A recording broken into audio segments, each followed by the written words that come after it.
नमस्कार दोस्तों, आज की इस अपडेट के अंदर बात करने वाले हैं बाड़मेर जैसलमेर बालोतरा लोकसभा सीट के बारे में। अब बाड़मेर जैसलमेर बालोतरा वाली लोकसभा सीट पर बीजेपी पार्टी ने अपना प्रत्याशी चुनावी मैदान में उतार दिया है। जी हां दोस्तों, आपको बता दें कि बीजेपी पार्टी की ओर से यहां से कैलाश चौधरी को चुनावी मैदान में उतारा गया है। लेकिन दोस्तों, बड़ी अपडेट यह है कि निर्दलीय रविंद्र सिंह भाटी यहां से चुनाव लड़ेंगे। जी हां दोस्तों, बाड़मेर की शिव विधानसभा सीट के वर्तमान विधायक रविंद्र सिंह भाटी यहां से चुनाव लड़ेंगे। आपको बता दें कि दोस्तों, कैलाश चौधरी को यह राह कतई आसान नहीं होने वाली है, क्योंकि इस बार कैलाश चौधरी का सामना युवा और दमदार रविंद्र सिंह भाटी से होने वाला है। अब रविंद्र सिंह भाटी को लेकर और कैलाश चौधरी को लेकर साथ साथ रविंद्र सिंह भाटी के साथ में कौन से बड़े नेता होने वाले हैं, कौन सी पार्टियां इनका साथ देगी, तमाम तरीके की पूरी अपडेट और पूरी जानकारी इस वीडियो के माध्यम से हम आपके समक्ष पेश करने वाले हैं।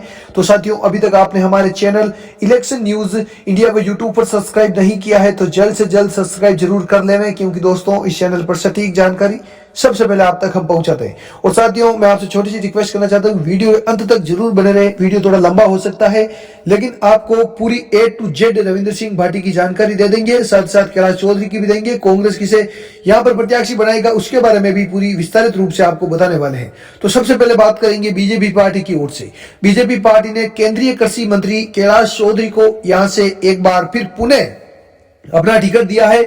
वर्तमान में यहां से विधायक सांसद हैं कैलाश चौधरी, और इन्हें एक बार फिर पुनः टिकट दिया है। लेकिन आपको बता दें कि रविंद्र सिंह भाटी जो है, इन्होंने भी लोकसभा चुनाव लड़ने का मन बना लिया था। जब से लोकसभा चुनाव का रंगमंच पूरा रंजा है, तब से रविंद्र सिंह भाटी ने यहां से चुनाव लड़ने का लोकसभा चुनाव में ताल ठोक दी है। रविंद्र सिंह भाटी कहते हैं कि लोकसभा चुनाव लड़ने का मेरा मन नहीं था, लेकिन बाड़मेर की जनता मुझे लोकसभा चुनाव लड़ाना चाहती है। जब मैं जनता के बीच गया तब जनता मुझे लोकसभा का चुनाव लड़ने को बोल रही है, इसीलिए मैं लोकसभा का चुनाव लड़ रहा हूं।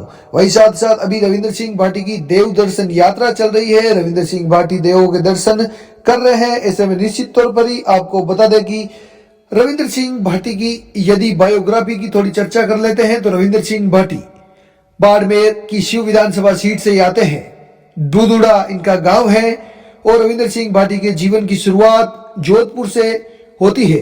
जोधपुर के JNVU जय नारायण व्यास विश्वविद्यालय यूनिवर्सिटी के ये छात्र संघ अध्यक्ष भी रह चुके हैं। उसके बाद में अरविंद सिंह भाटी का बखूबी साथ निभाकर उन्हें भी छात्र संघ अध्यक्ष बनाने की अहम भूमिका रविंद्र सिंह भाटी की रही है।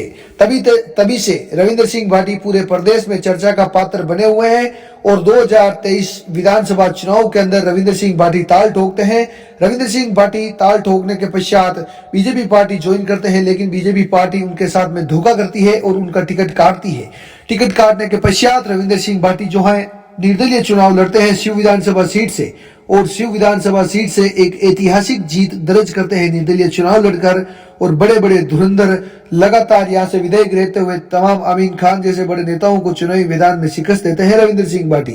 वहीं अब रविंद्र सिंह भाटी ने मन बना लिया है लोकसभा चुनाव लड़ने का, लेकिन इस बार रविंद्र सिंह भाटी के सामने केंद्रीय कृषि मंत्री कैलाश चौधरी है।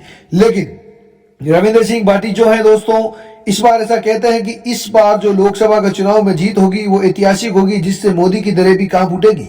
जी हां दोस्तों, अभी तक निर्दलीय चुनाव कोई जीता नहीं है। रविंद्र सिंह भाटी से बड़े नेता यहां से जसवंत सिंह जसोल हुए हैं, इन्होंने भी निर्दलीय चुनाव लड़ा था, लेकिन अभी तक निर्दलीय चुनाव को जीता नहीं है। लेकिन यही बातें शिव विधानसभा क्षेत्र में हो रही थी कि निर्दलीय यहां से चुनाव नहीं जीत सकता कोई भी, लेकिन रविंद्र सिंह भाटी ने उस टाइम भी कर दिखाया। और ऐसा माहौल के हिसाब भी अभी भी ऐसा लग रहा है कि रविंद्र सिंह भाटी के साथ में जो जनता का रुख है, जो जनता चल रही है उनके साथ में, यदि वो वोटरों में तब्दील हुई तो निश्चित तौर पर ही आप मानकर चलो भाटी की ये राह आसान होने वाली है। अब आपको बता दें कि कांग्रेस पार्टी की ओर से यहां से चुनावी मैदान में कौन होगा। कांग्रेस पार्टी की ओर से आपको बता दें कि एक ऐसा दिलचस्प चेहरा सामने आएगा जिसको लेकर आप भी सोच रहे होंगे कि ये ऐसा कैसे हुआ। जी हां दोस्तों, आपको बता दें कि अभी अभी RLP पार्टी को इस्तीफा देने वाले उम्मीदवार बेनीवाल की कांग्रेस पार्टी में शामिल होने की खबरें सामने आ रही है। कांग्रेस पार्टी की ओर से उम्मीदवार बेनीवाल चुनाव लड़ेंगे। अब दोस्तों, रविंद्र सिंह भाटी के लिए एक बड़ा धर्म संकट है, क्योंकि उम्मीदवार बेनीवाल और रविंद्र सिंह भाटी दोनों परम मित्र माने जाते हैं। ऐसे में निश्चित तौर पर ही यदि रविंद्र सिंह भाटी चुनाव लड़ते हैं तो उम्मीदवार बेनीवाल भी अब चुनाव लड़ेंगे। निश्चित तौर पर दोनों में से किसी एक को यहाँ पर दोनों में से कोई एक चुनाव लड़ेगा, या तो रविंद्र सिंह भाटी या फिर उमेद राम बेनीवाल। लेकिन उमेद राम बेनीवाल ने चुनाव लड़ने का साफ मन बना लिया है आरएलपी पार्टी की सदस्यता इस्तीफा देकर, वरना वो पार्टी को क्यों छोड़ते।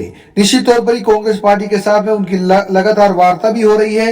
हरीश चौधरी जो उनके कट्टा और विरोधी रहे, 2 बार उन्हें चुनाव हरा चुके हैं, उनके साथ में उनका संपर्क होना कहीं ना कहीं तौर पर आप समझ सकते हो कि कांग्रेस पार्टी की ओर से टिकट लेकर आएंगे उमेद राम बेनीवाल। अब दोस्तों कैलाश चौधरी के लिए चारों तरफ से खैया ही खैया खुद चुकी है। एक तरफ जहां रविंद्र सिंह भाटी ताल ठोक रहे हैं, बड़े मजबूत स्थिति में है, दूसरी ओर उमेद राम बेनीवाल ये भी बड़ी मजबूत स्थिति में है और हरीश चौधरी के साथ में आते हुए नजर आ रहे हैं। निश्चित तौर पर ही आप मानकर चलो इस बार बाड़मेर जैसलमेर बालोतरा वाली लोकसभा सीट जो है पूरे राजस्थान के अंदर चर्चा का पात्र और चर्चा का विषय बनी हुई है, क्योंकि किस प्रकार यहां से इस बार बड़े मंजे हुए नेता दावेदारी पेश कर रहे हैं। उमेद राम बेनीवाल हो, कांग्रेस पार्टी की ओर से पार्टी हरीश चौधरी के ऊपर भी चुनाव लड़ाने का दबाव बना रही है। वही दोस्तों हेमाराम चौधरी को भी पार्टी चुनाव लड़ने का बोल रही है। साथ साथ प्रभा चौधरी जो है युवा है, ये भी राजस्थान विश्वविद्यालय की पूर्व छात्र संघ अध्यक्ष रह चुकी है, इनके ऊपर भी पार्टी से लोकसभा चुनाव लड़ने की दावेदारी पेश कर रही है।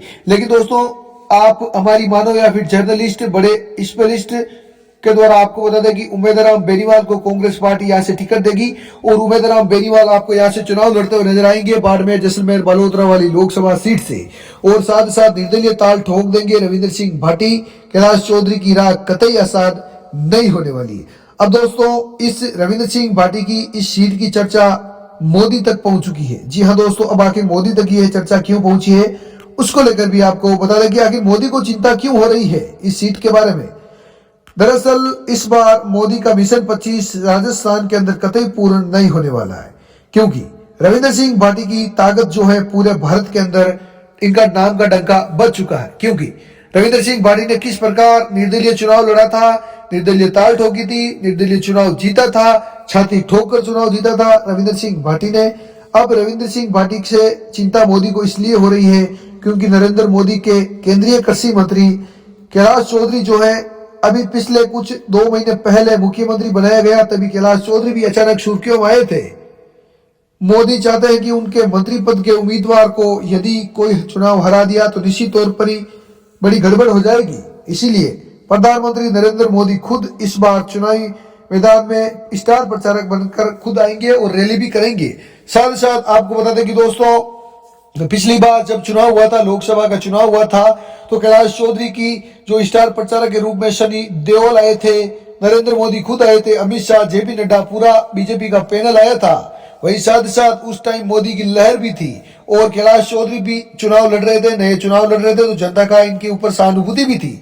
लेकिन इस बार ऐसा कुछ भी नहीं है, क्योंकि बाड़मेर की जनता जान चुकी है कि कौन कैसा है। इसीलिए पार्टी यहां से दोस्तों बाड़मेर की जनता के लिए चाहते उमेद राम बेनीवाल भी चाहते हैं, इसीलिए पार्टी उमेद राम बेनीवाल के ऊपर भी पूर्णतया कांग्रेस पार्टी जो है भरोसा जताती हुई नजर आएगी। लोकसभा चुनाव 2019 की बात करें तो लोकसभा चुनाव 2019 बड़ा ऐतिहासिक हुआ था। कैलाश चौधरी के सामने कांग्रेस पार्टी की ओर से मानवेंद्र सिंह जसोल थे, लेकिन मानवेंद्र सिंह जसोल इस बार भी प्रत्याशी दावेदारी पेश कर रहे हैं। ऐसे में निश्चित तौर पर ही आपको बता दें कि दोस्तों यहाँ से राजपूत प्रत्याशी को ना टिकट देकर जाट प्रत्याशी को ही कांग्रेस पार्टी अपनी प्रथम प्राथमिकता रखेगी, क्योंकि ये जाट बहुल क्षेत्र माना जाता है। वही सामने ही जाट प्रत्याशी है कैलाश चौधरी, ये भी जाट प्रत्याशी है। वही दोस्तों रविंद्र सिंह भाटी जो है राजपूत प्रत्याशी है और रविंद्र सिंह भाटी निर्दलीय ताल ठोक रहे हैं, क्योंकि बीजेपी पार्टी का ये दामन अब नहीं थामेंगी। बीजेपी पार्टी ने इनके साथ में जो दगेबाजी की थी उसे रविंद्र सिंह भाटी कतई नहीं नकार सकते हैं। रविंद्र सिंह भाटी का लोकसभा चुनाव लड़ने का पूर्णतया मन बन चुका है, इसीलिए रविंद्र सिंह भाटी अपनी देव दर्शन यात्रा पर भी निकल चुके हैं। अब पूरे क्षेत्र के अंदर रविंद्र सिंह भाटी जो है देव दर्शन यात्रा कर रहे हैं, जिसमें पूरे क्षेत्र में छोटे से गांव को लेकर छोटे छोटे गांव में Ravindra Singh Bhati door to door होंगे। जिस प्रकार शिव विधानसभा क्षेत्र में एक एक घर पर रविंद्र सिंह भाटी पहुंचे थे और उसी का खामियाजा उन्हें मिला था, उसी का उन्हें फायदा मिला था और शिव विधानसभा सीट से विधायक भी बने थे।